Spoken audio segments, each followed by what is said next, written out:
Kekasih-kekasih Tuhan, Shalom.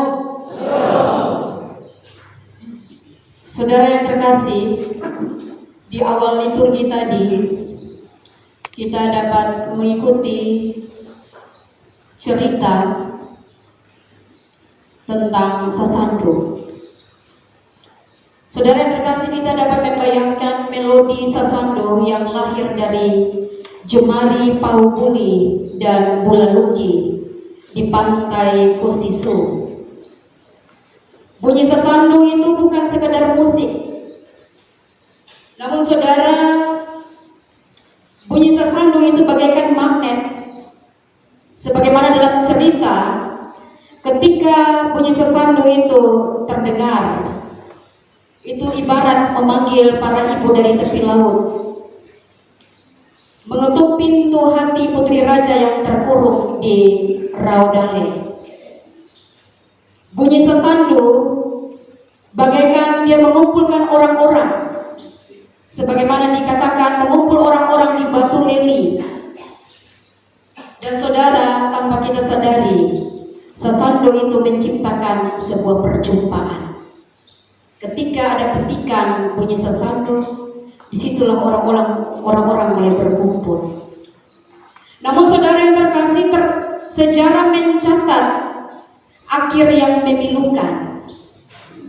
Para pemain Sasando kehilangan nada dasar mereka. Mereka mulai melihat sesama bukan sebagai pribadi yang mulia, tetapi mereka melihat sebagai objek godaan. Ketika mereka melihat perempuan yang berkumpul, bukan lagi sebagai pribadi yang patut dimuliakan, tetapi sebagai objek godaan. Saudara yang terkasih, ketika hati mereka bengkok, maka melodi mereka pun juga jadi sumbang. Mereka kehilangan arah, dan di Bilba Selatan perjalanan itu mati disambar petir. Saudara-saudara yang terkasih, itu sebuah peringatan keras. Sebab saudara, ketika kita berjalan dan kita keluar dari kebenaran, tentu kita akan mengalami berbagai hal. Dan saudara yang terkasih, kebenaran itu bukan soal bahwa kita tahu arah untuk menuju ke langit atau menuju ke surga. Tetapi kebenaran itu soal bagaimana kita menghargai mereka yang berjalan bersama-sama dengan kita di muka bumi ini. Saat kita merendahkan sesama, maka kita sedang kehilangan jalan untuk pulang. Hari ini Bapak Mama, Bapak Saudara yang terkasih, kita semua adalah pemain Sasando. Hidup kita mengeluarkan bunyi. Tetapi pertanyaannya bagi kita, apakah bunyi hidup kita itu menyatukan, ataukah justru itu membuat sekat? Apakah kita ini sedang tersesat di tengah perjalanan seperti Paubuni? Saudara yang terkasih, mari kita sama-sama merenungkan bagian firman Tuhan dan juga dari cerita orang Rote. Saudara yang terkasih, kalau kita lihat dari Injil Yohanes pasal 14, kenapa bacaan kita buka dengan janganlah gelisah hatimu, percayalah kepada Allah.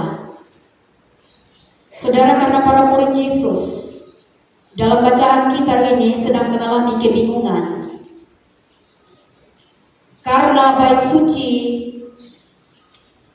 tempat untuk mereka pulang, tempat pusat untuk mereka melakukan peribadahan, bait suci itu sudah hancur. Dan saudara, bait suci ini itu berbicara tentang identitas orang Yahudi, berbicara tentang identitas para murid. Tetapi ketika bait suci ini hancur, maka secara otomatis identitas mereka pun juga menjadi retak.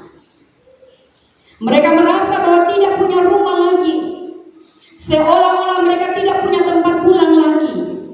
Maka Tuhan Yesus menjawab dengan tegas, di rumah Bapakku banyak tempat tinggal. Kekasih Tuhan, mari kita perhatikan Yesus tidak sedang berbicara tentang soal kafling tanah di sorga. Yesus tidak sedang bicara tentang itu. Tetapi dia sedang membandingkan tentang bait suci. Bait suci buatan manusia versus rumah Bapa. Yesus sedang membandingkan bait suci dan juga rumah Bapa. Saudara yang terkasih, bait suci itu tempatnya itu penuh dengan sekat. Ada tembok-tembok, ada ruang-ruang, ada ruang yang untuk orang kafir.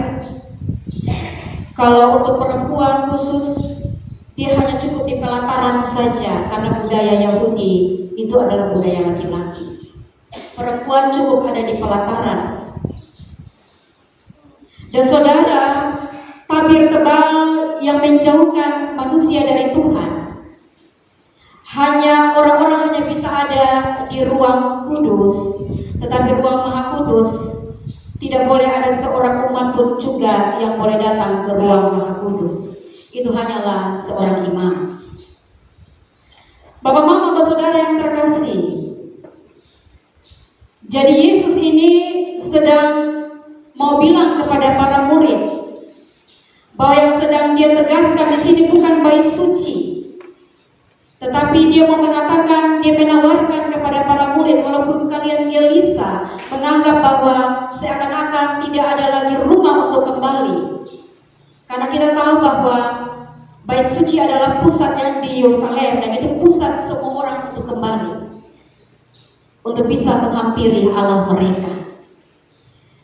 Dan saudara, Tuhan Yesus menawarkan rumah Bapa, bukan lagi bait suci, yang dalam budaya orang di Rote itu disebut sebagai umalangka atau umaina, rumah besar, rumah yang boleh didatangi oleh siapa saja.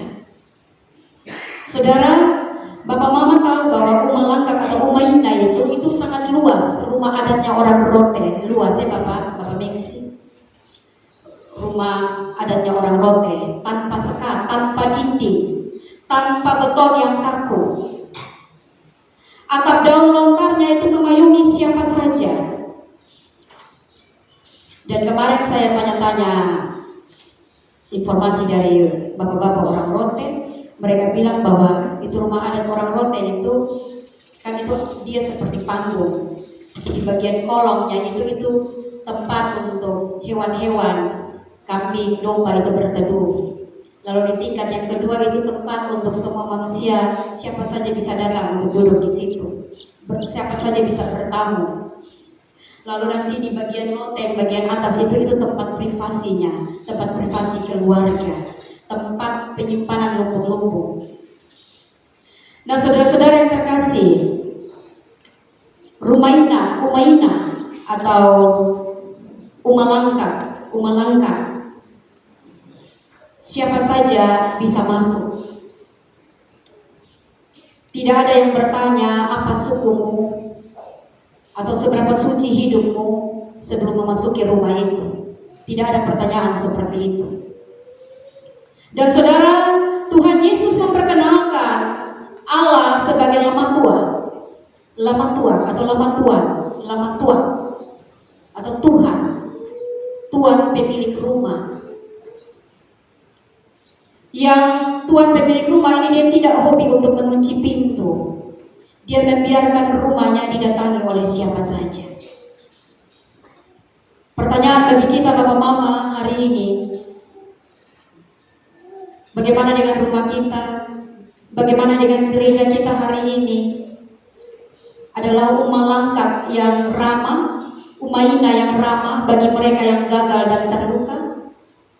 Ataukah kita sedang membangun kembali bait suci yang penuh dengan sekat, di mana orang miskin malu untuk masuk karena pakaiannya, orang berdosa takut masuk karena tatapan penghakiman? Bagaimana dengan gereja kita hari ini? Saudara yang terkasih, itu yang pertama, kita bersama-sama merenungkan tentang yang Yesus maksudkan di rumah Bapakku banyak tempatnya. Itu ibarat seperti rumah adatnya orang Rote yang tanpa sekat, tanpa dinding, siapa saja boleh datang. Yang kedua, Bapak Mama, Yesus mau katakan bahwa dia itu adalah kompas kehidupan. Dia adalah kompas di tengah-tengah badai efisiensi ini. Di tengah-tengah kau punya krisis hari ini, krisis apapun. Saudara, ketika Thomas bertanya, Tuhan, kami tidak tahu kemana Engkau pergi. Kekasih Tuhan, ini juga adalah suara kita semua. Suara Thomas adalah suara kita semua. Kita bingung arah ekonomi hari ini. Kita bingung arah masa depan anak-anak. Bahkan kita bingung mencari keadilan. Walaupun bahasa hukum mengatakan kita tidak perlu mencari keadilan, karena keadilan itu adalah hak semua rakyat.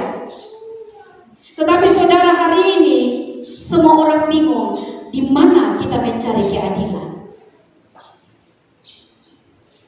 Pada siapa lagi kita mencari keadilan? Walaupun itu adalah hak kita semua.